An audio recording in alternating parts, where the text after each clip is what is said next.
નમસ્કાર મિત્રો, આપણે લર્નિંગ સિરીઝમાં આજે સપોર્ટ અને રેઝિસ્ટન્સ વિશે ડિસ્કસ કરીએ છીએ. અમારો ચાર્ટ શેર કરવાનો હેતુ ફક્ત અને ફક્ત એજ્યુકેશનલ પર્પઝનો જ છે.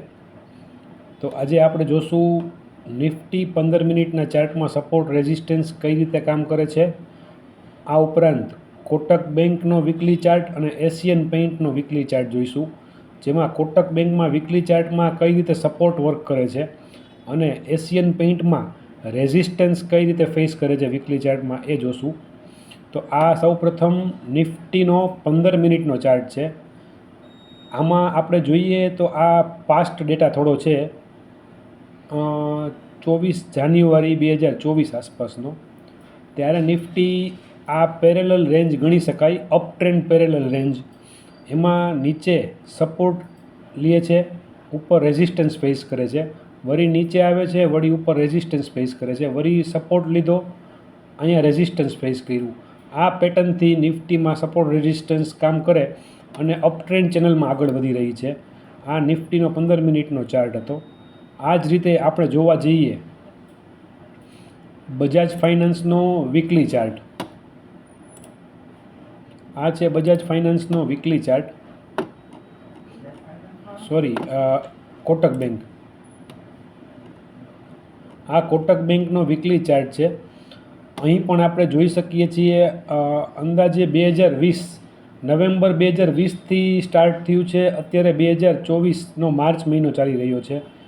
આ દરમિયાનમાં સ્ટોક પ્રાઇસ અપ જાય છે, નીચે અહીંયા અથડાય છે.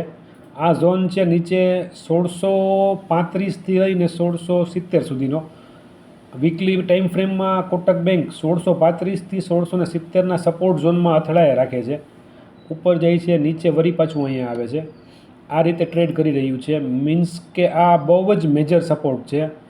જો કોટક બેંક 1630ની નીચે વોલ્યુમથી બંધ આવે છે વીકલીમાં, તો પેટર્ન નેગેટિવ થઈ જશે અને ડાઉન ટ્રેન્ડ પકડી શકે. બાકી ત્યાં સુધી સપોર્ટની નજીક જ્યાં ક્યાંય પણ મળે તો 1620-25 આસપાસના કોઈ પણ એક રિસ્પેક્ટિવ સ્ટોપ લોસથી બાય કરી શકાય. અપસાઇડ તમને ઉછાળો આ રેન્જ સુધી, એટલે કે અંદાજે 1950 આસપાસ સુધીનો જોવા મળી શકે છે. આ ફક્ત એજ્યુકેશનલ પર્પઝથી જ અમારો વ્યૂ છે, કોઈ બાય સેલનું રેકમેન્ડેશન નથી. અને લાસ્ટ આપણે જોઈએ એશિયન પેઇન્ટ વીકલી ચાર્ટ. તો આ એશિયન પેઇન્ટનો વીકલી ચાર્ટ છે. એમાં આપણે જોવા જઈશું કે 2021ના સપ્ટેમ્બર મહિનાથી સ્ટાર્ટ થયું છે અને અત્યારે 2024નો માર્ચ મહિનો ચાલે છે. પ્રાઇસ અપસાઇડ જાય છે 3450થી 3550. આ રેન્જમાં પ્રાઇસ અનેક વખત જાય છે અને પાછી આવતી રહે છે, નીચે આવી જાય છે. તો મીન્સ કે અહીંયા સપ્લાય ઝોન છે, અહીંયા શેર રેઝિસ્ટન્સ ફેસ કરે છે અને અહીંથી પ્રાઇસ નીચે આવે છે. તો તમે 3450થી 3550 સપ્લાય ઝોન ગણી અને ત્યાં સેલ કરી શકો છો. અને આની ઉપરનો કોઈ પણ એક સ્ટોપ લોસ મેન્ટેન કરી શકાય છે. જો વીકલી ક્લોઝિંગ આની ઉપર આવે તો આપણે એક્ઝિટ કરી શકાય. બાકી નીચે આ રેન્જ સુધીમાં ક્યાંય પણ આપણને પ્રોફિટમાં સ્ટોક મળી શકે એ રીતે જોઈ શકાય છે. તો આ રીતે સપોર્ટ અને રેઝિસ્ટન્સ ફેસ થતા હોય એ રીતે આપણે જોઈ શકીએ છીએ.